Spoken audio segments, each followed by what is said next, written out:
And good Saturday morning, and we welcome you into the Pierce Sports Center here in San Bernardino, California for the pregame show as we bring you our second of 3 days of volleyball here during our second regular season weekend event of the season. I'm Ira Thor, joined alongside Nick England and Matt Prosser. 4 more matches on tap today, including some intriguing ones, and we'll talk about each of them this morning. We'll start with the Matadors, now newly renamed the Inland Empire Matadors, and the Dallas Tornadoes. The Dallas Tornadoes 1-1 on the year. The Matadors still looking for their first win, and quite frankly, I still think we're trying to figure out what their identity is this year.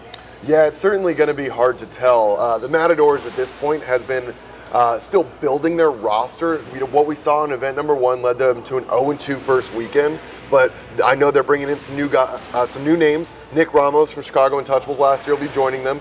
Jacob Vanderbeek, fondly named Thor, is returning from a season in England where he was getting his master's degree. They're adding some new names. Ben Gabor played at Trinity Christian College out in Chicagoland in the NAIA scene. So they've got some new faces. So we'll see what goes on there. On the side of the Dallas Tornadoes, it's all about Felix Chapman and Steve Roschitz. On those pins, they're going to anchor those guys. We saw Angel Rivera have a phenomenal event 1. My biggest question here, though, is who's going to get the job done for the setters on both teams? This has been a long-standing issue, and given the personnel that Matadors have today, I think they have some COVID-related issues, so their expected setter will not be here. So that's going to be the big question mark for me here. Yeah, and I am excited to see what Roschitz and Chapman can do as well for the Tornadoes, and also the new players that the Matadors have brought in as well. And we fully know by now that Felix Chapman is one of those rare players in the NBA who can single-handedly take over a match himself if he's on, and we'll see which version of Chapman we get today.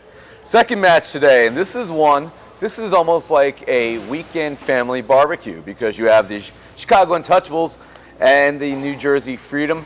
Number of members of New Jersey Freedom played for Chicago last year.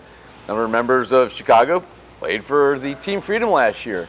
A lot of, mixed families. That's what this feels like, a mixed family type outing. So for Chicago, they're going to obviously continue to add some new faces. New Jersey looked pretty impressive last event. The Untouchables are 0-2. They've played some close matches. New Jersey looked pretty good so far. They're 2-0, but they've also had some of those wins against teams with deplenished rosters. Looking forward to see the tallest man in the NBA, Paul Bolonzik, really take advantage of this opportunity for the Untouchables. Meanwhile, let's see how the Freedom can do, rebounding after that first good event, number 1. Bringing it back here for another go-around. Yeah, so that's always one of those things, Team Freedom, so aptly named. They've got the towers on that team from Matt Seifert in the middle, Joe Norman on the right. I'm not sure if Bolonzik, who transferred from Chicago to Freedom, I don't know if he made it this weekend, but again, like you said, that height, if they can have those 3 guys in there, that'll change the game. Look for Matt Elias is going to be making his NBA debut this weekend as Ryan Kenny won't be here. John Cunningham will be also making his return as the libero. So some new faces, and I know Chicago's been kind of swapping their identity from event 1 to event 2. They want to see what rosters they can bring. That later on in the season is going to be the answer. So excited to see some new faces there. Team owner Justin Beaumont said there's a chance that they may have all near 7-footers in the front row at the same time. So if that happens, it would be the debut here in the NBA of the Great Wall of New Jersey, as I have aptly named it.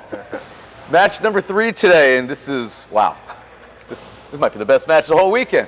It is 2 unbeatens, 2 teams. This very well could be a preview of this year's NBA championship match, as you have the Las Vegas Ramblers unbeaten at 3-0 against the Texas Tyrants, also 3-0.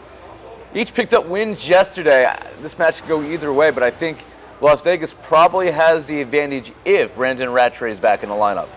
So I talked to Brandon last night after missing that first match for being sick. He is in town. We'll see at what level. But the big question is the middles. Unsure if Kaveen Vaz will be able to play today. So that's just going to be a question mark, because if he's not in the lineup, then there might be a bit of a hole there, trying to find somebody else that can step in and play. On the side of the Tyrants, they took one good punch from the Stunners yesterday, and they answered back brilliantly through a well-rounded defense and a pin-oriented offense. So this is going to be a very interesting matchup, the way that the 2 teams play the game very similarly. Yeah, and I expect to see better contributions from Tim Johnson, the opposite hitter for the Tyrants, as well as Ryan Mowney and Austin Lovett through the middle for them as well. Yeah. Our final match of the day, it's another good one. I mean, we don't have any matchups today that aren't intriguing, quite frankly, as we have the Utah Stingers 2-1 on the year, taking on head coach Matt Prosser's OC Stunners. Stunners yesterday, again, first set, I should say, against the Tyrants, played really well, but from there they kind of fell out of their scheme a bit as the Tyrants kind of took over. So how do the Stunners answer? I mean, Matt, if anybody knows, it's you. So how does the Stunner squad bounce back after what might have been, a surprising finish of that contest? Yeah, I think the Stunners started out really well yesterday. They came out of the gates nice and strong, set the bar really high. Tyrants maybe were still kind of napping, or maybe had a little hangover from that flight that they flew in from the day before, but they answered nicely. And so for the Stunners, they got to play the whole match all the way through at that level. And so that's the challenge for them today. Yeah, I think it was a great point. Joey Jarvis in our post-game interview, when we were talking with him, he was saying, it's a big thing getting all these guys that are used to being the leader, the guy, the answer on their international teams, and now you got to quickly gel back together so that team identity is unraveling, or coming together. The big thing I did note, there was a lot of errors for the Stunners yesterday. They were unforced. If you minimize even 2 per set, that might go the opposite way in a 3-0 sweep yesterday against the Tyrants. I think it's a pretty easy fix. When I look at the side of the Stingers, it was hard to get a sample because yesterday the serving attrition from the Ramblers was so overwhelming, we didn't really get a chance to see them. They were successful running the middle in event number 1. The middle was almost non-existent because the passing could not get the ball to the net to get Mike Velitato running his middle. So if they're able to shore that up a bit today, I think we're going to see a very, very solid match between these two teams. Now, some great England insights there at how the Stingers and the Stunners, quite frankly, can both fix their games here today. All right, so now for the exciting part of the program. This is our predictions. I believe we were all 2-2 yesterday. Yep. We didn't write it down, and we got to do a better job of keeping track here today. So we'll see if any of us can get above 500 on the weekend. We'll start with the Matadors and the Tornadoes. Matt, we'll start with you on this one. Well, I know the Matadors are 0-2 and they're defending their home court, but I'm going to take the Tornadoes on this one. Yeah, I've got to agree. I think there's more answers on the side of the Tornadoes. Obviously not sure yet fully who made the trip, but Tornadoes got this one in my book.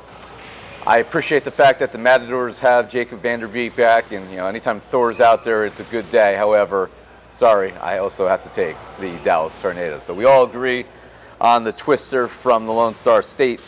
Move on to Chicago and New Jersey Freedom. Nick, we'll start with you on this one. Oh, man. This one's going to go the distance, I think. I think this is going to be a 5-setter. I think I'm going to take the upset here. I'm going to go Chicago. I think Freedom's got answers, but I think Chicago's going to get their first win this season, this match. I think New Jersey, if they have all 3 near 7-footers in the front row, it's going to be too much for Chicago to overcome. I'm taking New Jersey. Yeah, and I'm expecting a big match from Kevin Norman, so I'm going to take, Joe Norman. I will also take Team Freedom as well. All right, there's my one rogue pick. So we have our first differing opinion of the morning. Third match today, I'm sure we'll have some differing opinions here. Ramblers, Tyrants, I will start. Again, I've been on this Tyrant bandwagon since the start of the year. If Brandon Rattray plays today, my prediction may turn out to be incorrect, but I'm going to stay with Texas again to move to 4-0. Las Vegas Ramblers, plain and simple. Well, you're part of the team. You can't pick against your own team. This isn't about that. This is and I look at, my thing is I look at Brandon Rattray as an integral part of this squad. The ball control between the Concordia duo yesterday, Jordan Hoppe and John Carlson, I think that there's enough there to weather the storm that I don't think there's enough service pressure to get that team out of system. We just had to give him a chance to give us some more England insights. Well, it's definitely going to be a battle, and I do expect this match to go 5 sets for sure. Probably deuce game in the 5th, but I'm going to take Texas Tyrants as I was a victim of them yesterday as well, so I'm going to stick with them today. And our final match of the day, again, this could be another one where we have some difference of opinions. We have the Utah Stingers and the OC Stunners. Matt, no pressure. I know you have to pick your own team. Yeah, I will take the OC Stunners to be victorious. A little bit of redemption, but I expect both teams to play at a higher level this morning. Yeah, I think OC Stunners is the answer here, given the lack of having a Novo Romero. We did see Ty have a great day on the right side yesterday as the oppo for George Mencia, but I think the lack of ball control that was taking place, I think that's going to give OC Stunners the upside here, so I'm going to take Stunners. I think the Stunners have a lot to play for, maybe with a bit of a chip on their shoulder after how they fell yesterday. I, too, am taking the OC Stunners. So there you have it. Our predictions for day number 2 starts at 9 a.m. Pacific, 12 p.m. Eastern Time, and we got matches at 12 p.m., 3 p.m., and 6 p.m. Pacific. So whether you're watching here in the States or overseas, stay with us and enjoy another beautiful day of volleyball here in California.